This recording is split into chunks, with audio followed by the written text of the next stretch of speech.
Welcome to Pumpkin Spice Podcast. It's a pre-spice bonus episode. I'm Rob Schulte. I'm Brittany High.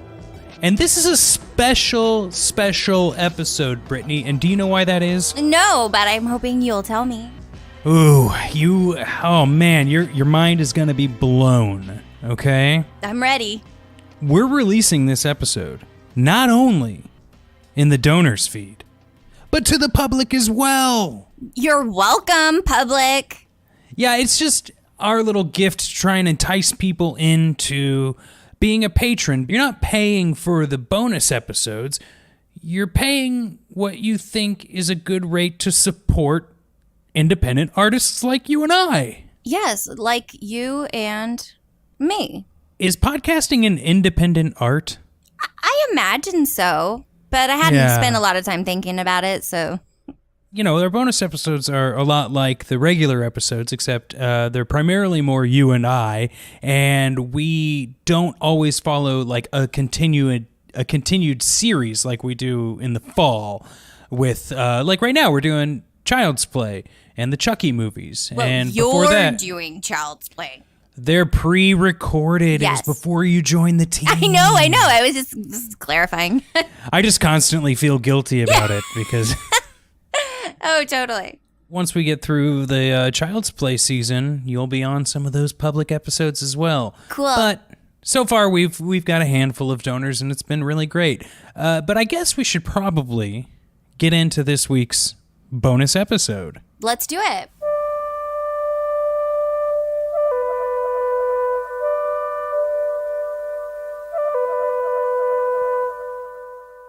Today, I just wanted to go over some spooky stuff IRL. Tell me about it. Tomorrow is October of 2018, and that brings a lot of things with it. Pumpkins on candy or cereal or just, grocery store doors. That's always the saddest pumpkin right there. Is like this solo pumpkin where they don't really decorate anything else, but it's like this... Oh, I have a pumpkin, okay? I'm in the spirit. It's fine. Yeah, but it's just like kind of quasi scotch taped on the door by like a 14-year-old part-time employee. Yes. Anyway, but there are some things that aren't just like silly spooky, but are like super spooky. I want to hear your first thought through your final thought. So okay. Start from the beginning. I don't have final thoughts. We'll leave that to Jerry Springer. Deal. You don't love him. You only loved who you thought he was. You're better off moving on. Till next time, take care of yourself and each other. I was thinking back the other day, I was having lunch with a coworker, and we were talking about areas that we visited as a kid or like an adolescent where we're like, oh, this place is really scary, and we're exploring it. Did you ever have any situations like that where you like discover an abandoned barn or something? Oh, definitely. Yes. Yeah? Yes. I did too. Yeah, I think that's almost like a rite of passage. What was yours? Well, there used to be a whole like woods near where I grew up. Now it's a Walmart. No, I'm just kidding. It's like a Which is scarier? Yeah, exactly. But there used to be a really thick woods there, and my brother and I one time, or several times, but one time discovered this underground room, and it was like, you didn't really see it until you jumped down to a lower level of, I don't know, ground, and there was a hole with like kind of a door thingy, and we went inside, and the walls were hubcaps, like, because it's like dirt walls, but like somebody lined them with hubcaps, and my brother and I like had made up this whole concept of being like some freaky deaky thing, but then when we were older, I was like, what was that? And he was like, you know what, it's probably just homeless people though. Yeah, like trying to live. Yeah, it's probably that. So but, not like those catacombs where it's like walls built out of skulls. Well, I thought it was like, Blair Witch Project kind of freaky deaky kind of thing. Hey, let's go off on a tangent real quick. Let's do it. Do you remember when Blair Witch Project came out? Is it real? Is it not real? Of course. I think I asked you a couple episodes ago whether or not it was real. And you're like, no, it wasn't. And I was like, in 2018, like, okay, because I wasn't sure. So obviously you understand that this is a thing that constantly pops into my mind. I thought you were going to say, so obviously you're a moron, like, but no, what? Go on, sorry. No, I just find that fantastic. It was the best idea because like that was like at the beginning of having a personal webpage. I loved every bit of it and it scared me to death. But on the same token as your story of the place you found, there was a place like outside of the subdivision I lived in growing up, like not far at all, but a far enough walk that like when you're with a few of your dude buddies from junior high/high school and you find an abandoned house, it's like, oh my God, this is the middle of nowhere because there isn't a cul-de-sac anywhere near. Yeah. Totally. I had to walk through like 20 feet worth of tall grass. But anyway, there was like a shaky abandoned barn next to it and then like a house that quite frankly looked like the Texas Chainsaw Massacre house. So very creepy looking. We, like the whole time going in, like one of the guys who I now look back on it and I'm just like, you jerk. But like also, did you believe what you were saying? Because he would just be like, I went in here before. He was the one bringing us and be like, you know, at one point I was here with so-and-so and there was a bottle at the top of the stairs and I kicked it down to the bottom and then it was at the top of the stairs again. Whoa. Or some story like that. But I don't know if it was like I came back and there was another bottle there or within the same visit. You want to retroactively clarify? You're like gonna dial him up and be like, hey, did you mean that like you came back and there was a bottle again? Or did you mean like... I know you're a professional photographer now and you've given up the ghost story route, but... His ghost story career didn't take off? It did not. Unless he's taking photos of like orbs in haunted houses or something. That'd be a waste of time, but... This is just a dirty old house and no one was there. But we go upstairs and the stairs I do not trust to have actually supported us if we would have done this multiple times. But there was like overturned, I remember specifically, an overturned like old dad recliner that was like made out of like harsh carpet. And in it, there was like surgical tools like jammed into it. As a suburban youth who was not exposed to much until way later in his life, I was like, are people like sacrificing animals up here? Because, you know, there'd be like a pentagram spray painted on the wall or something. And it's like, no, they just have like terrible interior design. No, this is a place where junkies go to get high.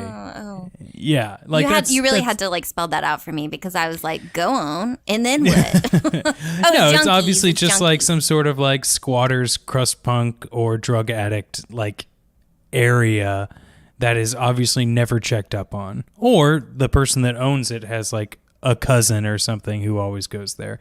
Point being, spooky for a different reason than I thought it was spooky. Because drug addiction is... spooky. Real. Yes. Right there. Have you ever had a scary IRL moment that ends up not being scary? I remember sneaking out of the house and just like at the time all you do is walk around at 3 a.m. Around closed strip malls and stuff. Yeah. And then I thought someone was following us and it ended up being the newspaper person. Oh, because they were delivering newspapers? Yeah, in a white unmarked van. That's hilarious. How about you? You ever had a scary IRL moment that ended up not being scary? Well, all the time. You know me. I'm so easily startled and scared, and, you know, my mind just goes to bad places. But this Sure. is, you know, we watched The Nest. Oh, yeah. And, you know, so like seeing all of those roaches like has infiltrated my subconscious. So I kind of... I'm so sorry. Oh, no. You are so brave. It keeps me young. It's going to be fine. I haven't woken up screaming yet, so that's a good sign. Always a good sign. But I haven't done that in a while either. It's been a minute. I think that's a good... You know, I kind of miss it. You know, when I wake up in a cold sweat, I'm like, wow, I don't have to work out today. Yeah, I'm like, oh, feels great to be alive, you know? Just waking up, just like, But But recently it was kind of funny because sometimes I, text people and I say, just a reminder, I'm like super startled really easily. Like one time a butterfly flew in my peripheral vision and I was like, wow, that's really sad. It startled me, But I saw out of the corner of my eye something dark on my leg and I like freaked out because I thought it was a bug. And then I looked at it and it was a bruise. You probably should cut all of that out because it makes me sound super crazy. Telling all my secrets. We need to get more cosmopolitan. Pumptini. Ooh, do you have any ghost stories or do you have any personal ghost experiences? Fun ones, nothing really actually scary. Please. The only thing that I've actually, and I don't remember all the details, but it's one of those things that's always stuck with me. At one point, I came in like halfway through a conversation that my grandma was having with my mom and an aunt or something about like having a very vivid dream. And in the dream, she was having a conversation with someone that had passed away from her life. And they said something about like meeting a person and like specifically who it was, if I remember correctly, at a diner at some point within a short period of time. And that person was actually at the diner she went to. What?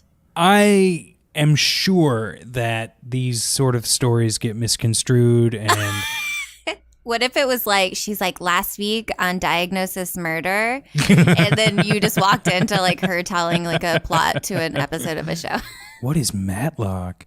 What about you? I was going to say, anytime people talk about ghosts and stuff, I'm like, I don't think I believe in ghosts, but I like to leave the like door cracked open a little bit just to be like, but in case they do, like, please don't haunt me. You know what I mean? It's kind of like God, how you're like, well, I don't think I believe in God, but I'm like, just in case. Don't say God 3 times into the mirror and spin around. Yeah, just in case I don't do that. Yes. But I have... Like one time I was staying at this hotel that they were like super big on being like, Abraham Lincoln stayed here like 100 years ago. And for some reason, when I was in the shower, I got really scared and I felt something on my shoulder and I was like, Abraham Lincoln. And then I was like, he didn't die here. Like, why would he come back to this hotel? And also I was like, I should probably stop smoking weed because this is too much. Because it's like, why would Abraham Lincoln's ghost be haunting this hotel anyway?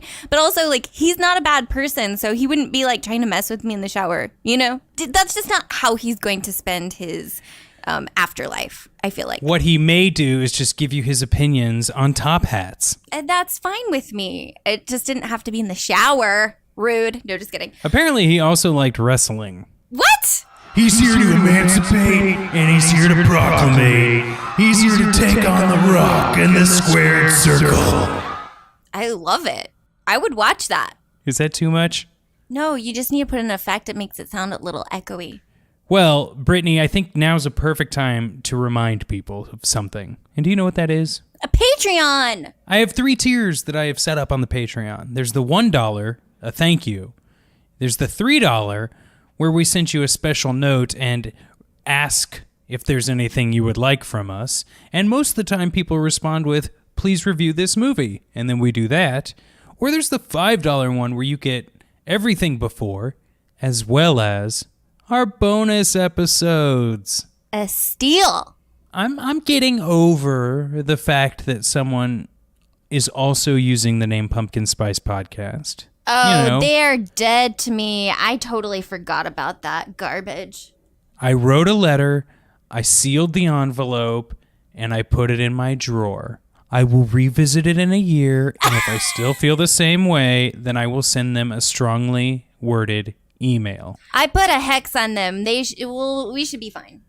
Oh, okay. Well then, I'm just going to go burn that letter. Yeah. On their front lawn. Exactly. But no, if our listeners can't afford Patreon, which is totally fine, the next best thing is to leave us a rating and review on Apple Podcasts. If you leave us a review, I will personally read it on the next bonus episode. I like it. Well, and also sometimes those take a few days to trickle in, so they will be read. They will be read. Okay, fine. Time. I'm sorry to make promises that I cannot necessarily keep. You know what would be really cool is if they left reviews in the form of like a script. Now, I don't know how many characters you get on an Apple Podcast review. Seems like something I should know, but let's imagine it's 300. Well, that's a good 2 lines for you and me. Yeah. And maybe the next person who leaves a review can jump off of that premise, and we can just create a whole script just through iTunes reviews. That's complicated, but I like it.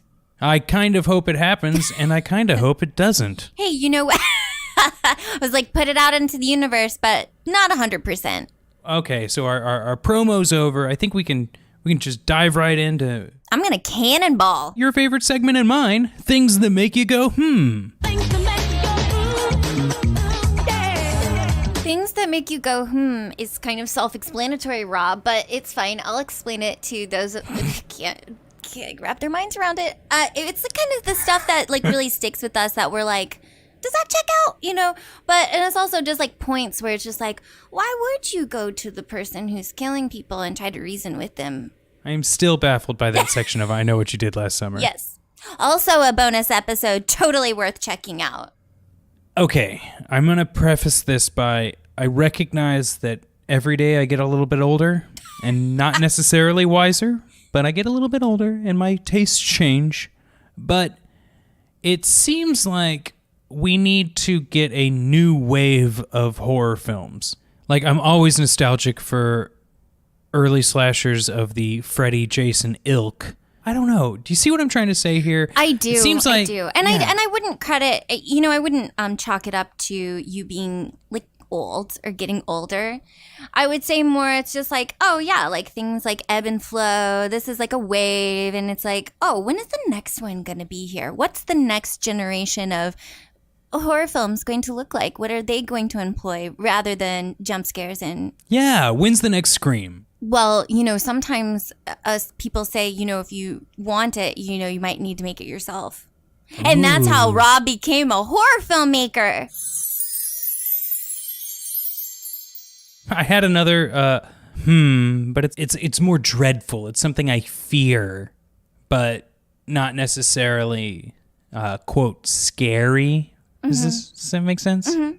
Piggybacking off this idea of current day horror films and even throwing in things like the Marvel Cinematic Universe that, I have fun going to those movies, and so does a whole bunch of people. Including myself. And I fear that I also have mentioned something similar to this before, but as you know, I have these ongoing senses of dread. Yes. Okay, so it looks good. Like, these movies look good right now, but we can tell.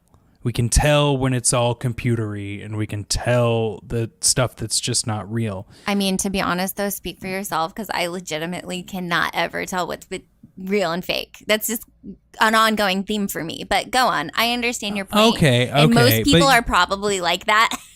Well, my bigger fear is that, like, in 10 years, we're going to look back on Avengers of Infinity War and be like, wow, that looks like hot garbage. Portals and walls and laser beams. So I fear that, like, all of these things that take millions and millions and millions of dollars will be very soon be like the YouTube videos of today. Well, isn't that just, life and technology, though? Yes, it's inevitable. It is. You're right. But you look at something like when we watched Maniac Cop, not you and I, but when Graham and I watched it over the summer and did those episodes, I remember telling him that, like, part of what I really enjoyed was the fact that it looked so very real. That time frame of low budget and technology really does make you feel like a fly on the wall. I hear you. I like your thought. I don't think there's a resolution for it, and I apologize. I wish I had more. Maybe I shouldn't be as scared. Yeah, just embrace it. Be like me Just and embrace understand. the fear. Yes, please. Well, I think this has been refreshing, and I think that this is really the way we should start looking at our day-to-day lives, Brittany. Yeah, it's like a refreshing drink of lemonade on a hot day. Man, I was getting food at a restaurant the other day. I say restaurant, one of those places that you go in and they make your pizza like a Subway sandwich. Oh, cool. And Oh, it was delicious. I got cauliflower crust that didn't taste bad. Oh, I need that recipe. Yeah, I've never been able to make it. But I was going to get a drink, and the person helping us was like very into the lemonades. Like how? Like they were like, you have to try the lemonade. Well, we said yes, we'd like drinks. And she was like, okay, I suggest the lemonade. At first, I think, oh, maybe that's what the manager wants. They want them to like just give them one suggestion as they go through. And I'm like, okay, cool. That sounds good. She was like, seriously? Mix 2 of them. I like the mango and the lime, and I was like, oh, this person actually knows what they want and what is delicious. And I'm doing exactly what they tell me now. I appreciate that. You have to trust the person that's telling you these things, especially what am I going to get, a Coca-Cola? I've had plenty of those. Yeah. Besides, I mean, do you believe in angels? Just kidding. But that was an angel, actually. She was very polite, too, which was nice. Oh, that is nice. All right, let's wrap this puppy up, Okay, Brittany. deal. Like we said, please support the show by giving $1.05 on the Patreon. You'll get fun episodes like this that are more film-centric next time.